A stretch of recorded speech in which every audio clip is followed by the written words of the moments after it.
I don't think it's a good idea. What? Why is it not a good idea? Because you look like an idiot. What? Dude, it's a game about cats. Could you at least get a better fitting shirt? This was the largest size they had. From the moment I saw the first trailer back in 2020, I've been waiting with bated breath for the cat game to come out. The high graphical fidelity, the cyberpunk aesthetic, the quirky robots, the cat. It had everything. Now that the game's out, I would say developer Blue 12 has delivered on all of it. Stray is the debut project for this small French studio, and they've really put their time in for it. Development began back in 2015. And now after 7 years, we're finally getting to see the fruits of their labor. So the initial question before playing a game like this is, what exactly does one do as a cat? And the answer is mostly cat stuff. There's a lot of exploring the environment with the ability to jump to various platforms and surfaces. There's keyboard walking, hopping in boxes, getting your head stuck in a bag, scratching up walls and carpets, knocking things over, cat stuff. As far as the objectives and obstacles, this game deals mostly in puzzles, with some light combat, chase sequences, and stealth at certain points. The level design and traversal mechanics are designed really intuitively, making the exploration and puzzle solving very satisfying without being too tricky. Rarely did I find myself stuck without being able to progress. Developer Blue 12 opted for the enslaved Odyssey to the West approach for their jumping and platforming, essentially making every jump a safe jump. Just pick a direction and hit the jump button and you'll make a successful leap. Blue 12 had apparently experimented with an alternative system which required more manual aim, but ultimately concluded that whiffing a jump didn't feel very cat-like. And I'd have to agree, this method of platforming felt very natural to me, and it still requires you to pay attention to some degree, as there are sometimes multiple places you could jump to. The chase and combat sequences are fairly straightforward. The former has you moving quickly to escape the Zerks, occasionally choosing between forking paths and using the environment to your advantage. The combat takes up a fairly brief window in the game and essentially involves shining a heavy flashlight to incinerate the suspiciously headcrab-looking foes.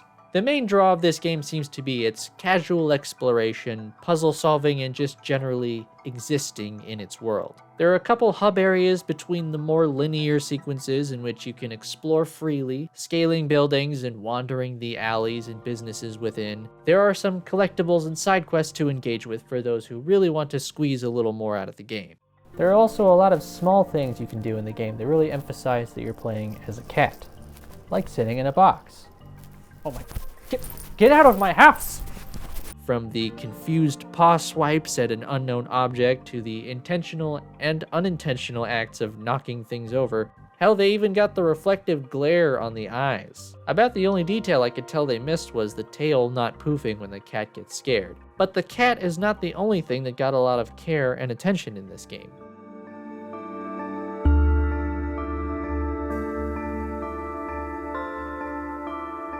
This game was in development for 7 years, and it really shows. The characters, environments, the controls, even the camera, everything feels incredibly polished. I often felt while playing like I was getting to play as one of the cats from the Final Fantasy VII remake. One, because that game had weirdly well-rendered and animated cats, and two, because this game is more or less on par with Final Fantasy VII in graphical fidelity. And it has some really similar lighting and environmental design. This game loves its saturated, colored lights, and so do I. It's part of why I love Cyberpunk so much. Not the video game, but the genre. Anyway, this game makes great use of its lighting along with things like fog and reflections, for the most part anyway. And the art direction for all the characters and environments just feels so fresh. Everything is wonderful to look at. And the various robot characters who populate the different areas you go to have a number of fun personalities that flesh out the world. They're very expressive, even without voice acting, as this game implements an Undertale-esque vocal blurb to supplement its text dialogue. And most characters have their own unique blurbs, which leads me to the sound design, another feature that is incredibly well done here. The music and sound effects really marry well with the visuals to sell the atmosphere of this world. And I've actually been listening to the soundtrack quite a bit since the game came out. It kind of slaps.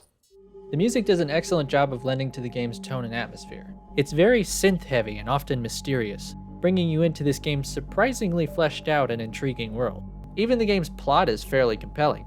You would think someone developing a game where you play as a cat would just design a house for you to run around in and call it a day. But B12 saw fit to give this cat a hero's journey, getting lost in a totally unknown place, forging new relationships, and eventually working to make life better for the whole robot population.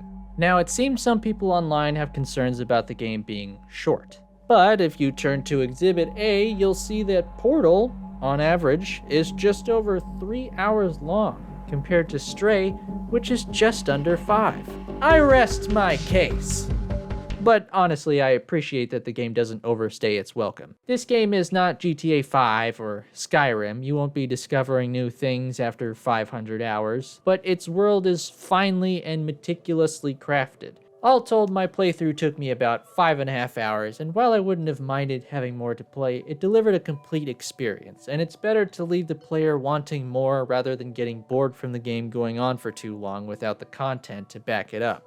Plus, at release, it's only $30, so at least they're not charging you full price or, God forbid, new full price. Another concern has been the performance on PC, which is the platform I played on. I can only speak for myself and my specifications, but I had very few problems with performance on this game. As usual, I was playing at 1440, 60 frames per second, and it ran well pretty consistently, only occasionally dipping in frames. As for the graphical options it gives you, you've of course got resolution, frame rate, various quality settings, and even resolution scaling, which I feel like I don't see too often. I've definitely seen worse ports. Overall, I'm really pleased with how this game turned out. It does exactly what it set out to do, and there's no fat to trim. It's a tightly crafted, complete experience, and they just really nailed the feel of playing as a cat. I can easily see why it's gotten so popular. So I would definitely recommend this one. Worth the price of admission for sure, unless you hate cats. I can't help you there. I'm surprised you got this far, honestly. Anyway, thanks for watching. Share this video with a friend if you liked it. It's a big help for me, and I'll catch you in the next one.